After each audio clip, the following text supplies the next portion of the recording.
Hello peeps, what's up? Lord Enigma, King of Canada, Champion of the People. And we're here today to talk about infinity.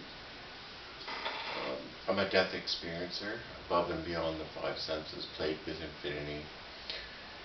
That's the key, handshake of reality, subliminal communication. That's the way infinity works. It's because I look at it like a handshake. Infinity came over, shook my hand, and it's sort of like a computer dialing up another computer. There's that handshake, and then there's information exchange. Well, infinity does the same thing. When infinity grabs you, there's an information exchange. And once you have that connection, you always have that connection. Those weird things. It's part of like your OS inside your body just records it.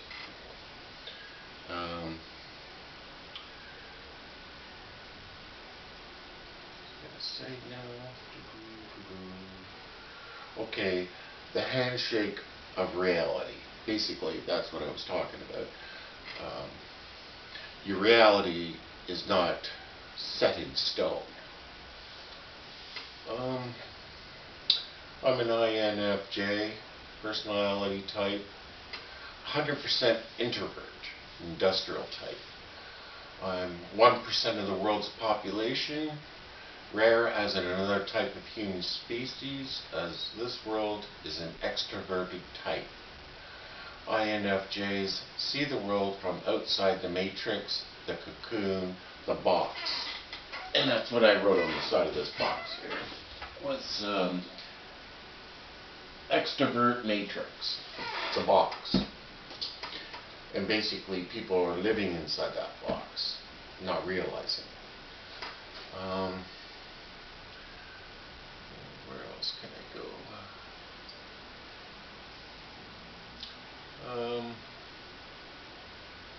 Like I said, it's an extroverted world we live in, or I live in. Being that I'm rare, it's just like a blood type, this thing, you're rare. You got a rare blood type, you know, and it's something you want to be concerned about when you're rare. So I'm going to see things that others are not going to see, like the extroverts. They're caught in their matrix. Naturally you would. If this was an introverted world, I'd be caught up into it, and you would be, you know, like an outsider. You'd be alienated to it. And when in Rome, be a Roman. So what I'm doing as an introvert is borrowing from 1% from 100 extroverts. So basically I'm a Frankenstein of an extrovert. I'm acting. So my personality seems off, that's why. Because you're not going to get an introvert in front of a camera. No, it's not happening. That's like setting an introvert up for a blind date. You know, it's just, yeah. Where else can I go?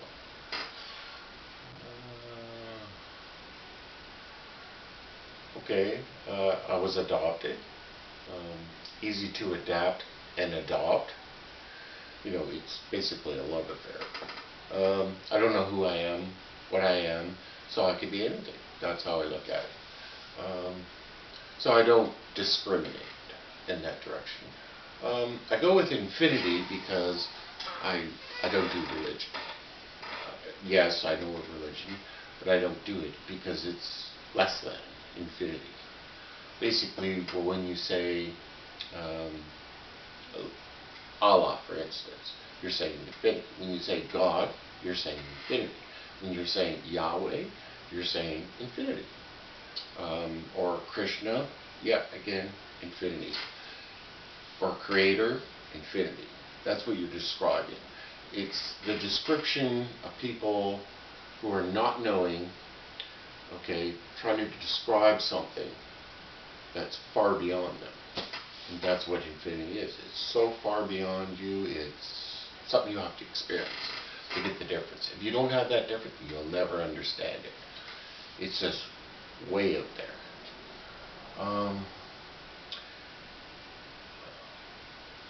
Okay, you got to look at it. I heard a story once of a native who said, you can come out of your teepee in the morning, wake up, feel great, you're looking outside, you see the horizon, the sun coming up, you get a campfire going, the wife's out there already cooking, you know, making coffee, and you feel great, you know. You get the scenery, the birds chirping, bugs making noise, you know, and you're connected to that world. Well, there's also the guy who lives on the edge of the universe, and he wakes up, looks around, and sees all kinds of different space anomalies out there happening all around him. And he stretches out, he's looking at all the suns and everything, all the light beaming across to him, and he feels good too, you see. So it's like, well, what's the difference? Exactly what it is a difference. When you have a difference, then you can apply that difference to other things. Without it, you're not knowing, and you're going to make mistakes naturally. Where else can I go?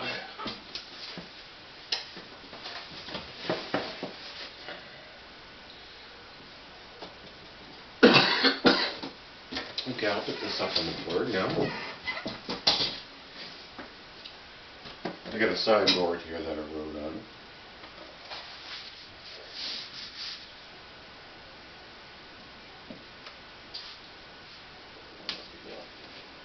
Stick it on there.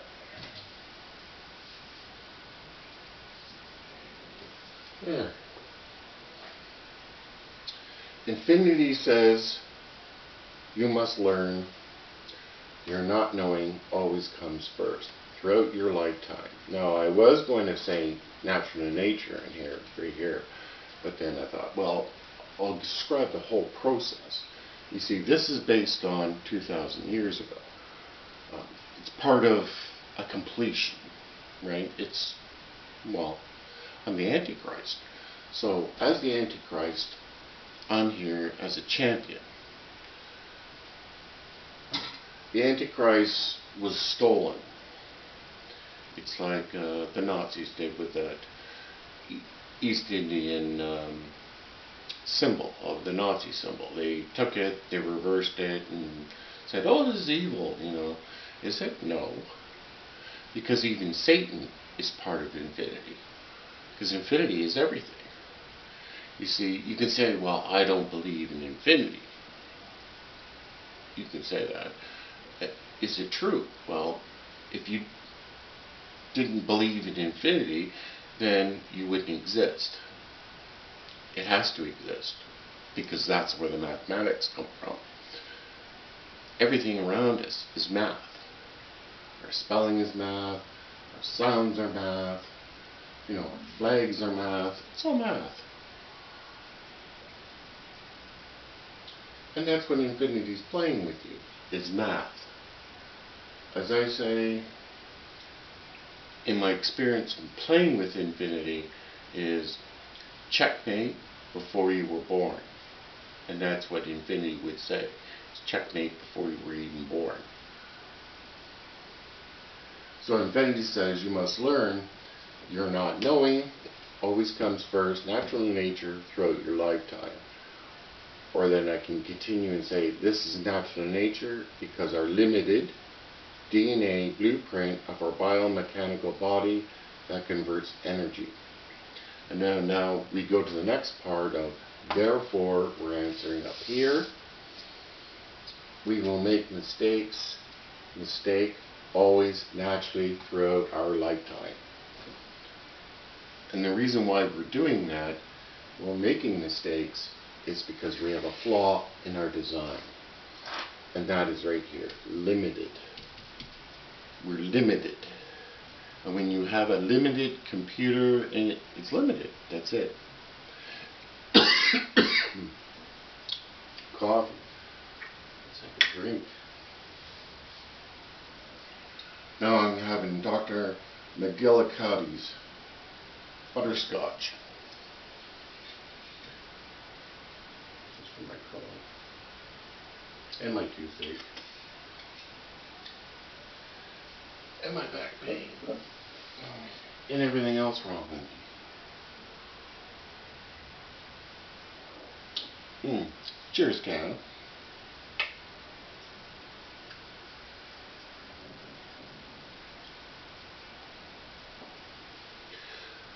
And then we conclude, thus we will also have tendencies to believe, or believe in beliefs, more often.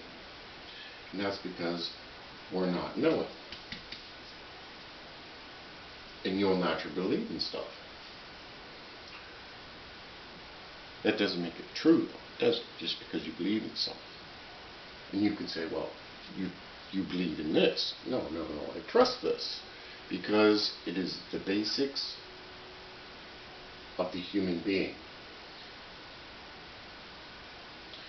Like I said, it's natural to nature. It's part of our design. And we have a flaw in that design. And because of that flaw, our not knowing always comes first throughout your lifetime. Always. And we can prove that.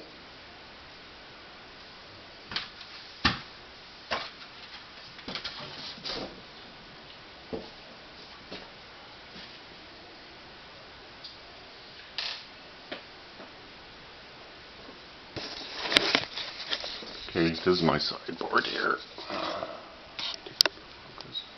I'm not going to get my glasses on. That's the problem, I get glasses.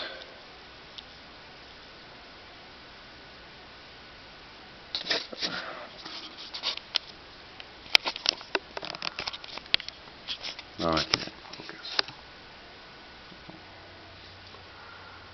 Oh, there we are. See?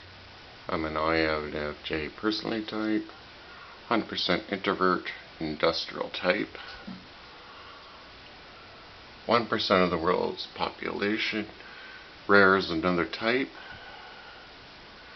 of human species, as this world is an extroverted type.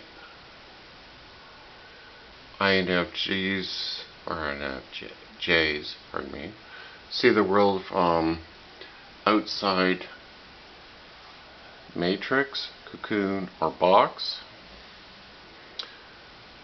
Some of me may be a little savant, paradigms, paradoxes, parables, and parables comes from a Christian perspective of Jesus putting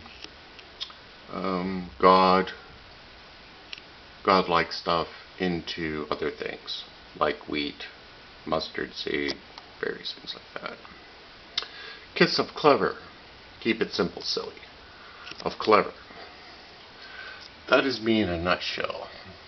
Death experiencer above and beyond the five senses, played with infinity, key, handshake of reality, subliminal communication. Borrowing 1% from 100 extroverts, I'm a Frankenstein.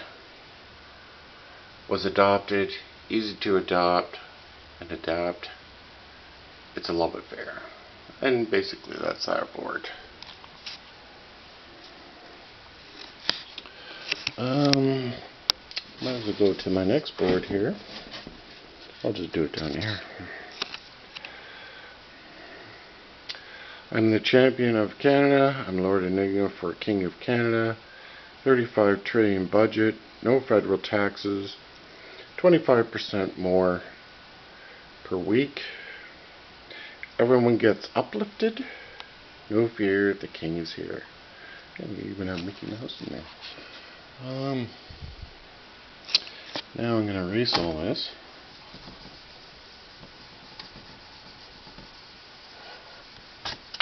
Oh, that got dried on there.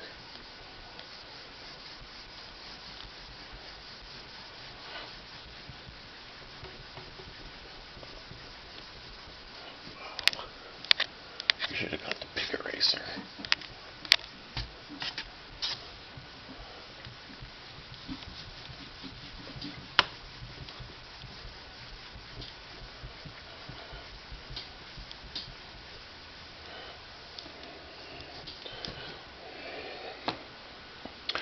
There. Okay. Now, I did promise and say that this was 2,000 years ago. The Sin Stone. Let's grab that.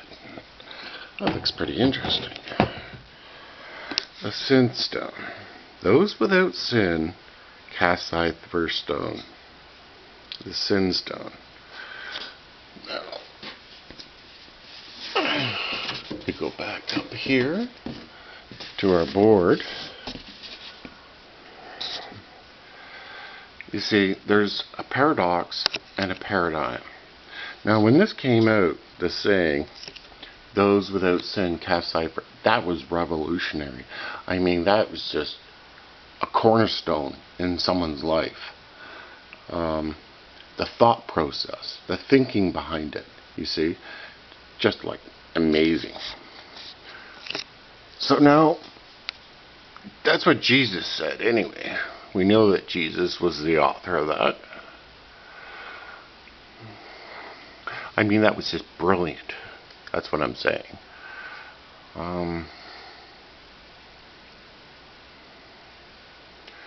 Now, the paradox of it broke us free from this type of angry. Now, we can also put this into a paradigm of saying,